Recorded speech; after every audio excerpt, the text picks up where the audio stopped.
we're facing off with a country that has stolen everything from us, have stolen the wealth of this, everything that we say is our wealth of our land.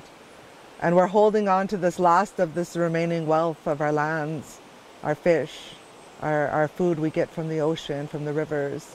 We're holding on to that last remaining wealth, and everyone will say like we're doing it for our children and our grandchildren, and we're doing it for all life. We're doing it because it's our duty, and because we were born as Indigenous people on this continent, and we have a duty to defend it.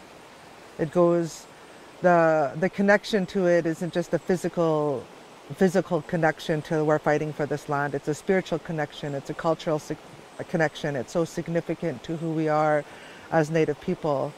We have warrior virtues that are bred into us, that we have loyalty to our territories, to our nations, to keep our territories intact forever. And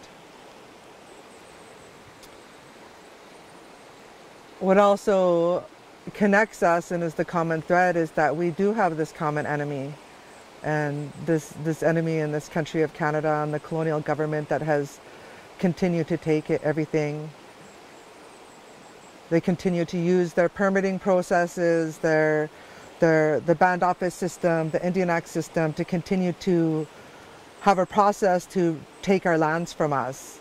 And when we say no, we're going to go and uphold our own laws as Indigenous people. We're going to uphold our own responsibilities as Indigenous people. We are criminalized for doing this. Here, we're facing off with 3 trials in November for our Secwepemc land defenders and the tiny house warriors here, our front line. And, you know, all across this country, wherever people stand for their land, they're being criminalized. These injunctions are being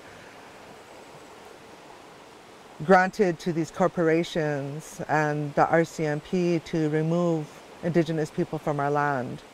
And we call that Canada's legal billy club, when they could come and just remove us and forcibly remove us. And where do we go from there? They force us back into either the urban settings or the Indian reserves. And that's not where we want to be. We want to be free on our territory by this clean water here. That's where we want to be. We want to birth our babies here. We want to raise our warriors here, our families.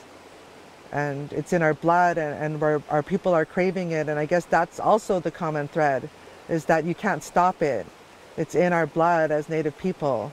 You can't stop the Wet'suwet'en from fighting. You can't stop the Mi'kmaq from fighting, or the Haudenosaunee from fighting, or the Secwepemc. They're going to fight no matter what. They're going to fight with every means that they got.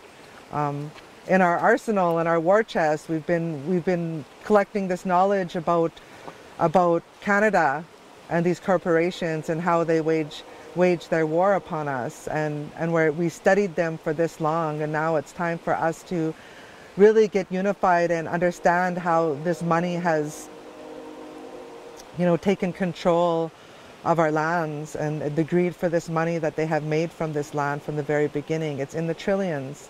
You're talking about Canada has the 2nd largest country in the world, you know, the land mass. And so we are a very powerful force as Indigenous people, because we are the land. And we're going to continue to fight for it no matter what. You're going to continue to see these fights happening all across this country.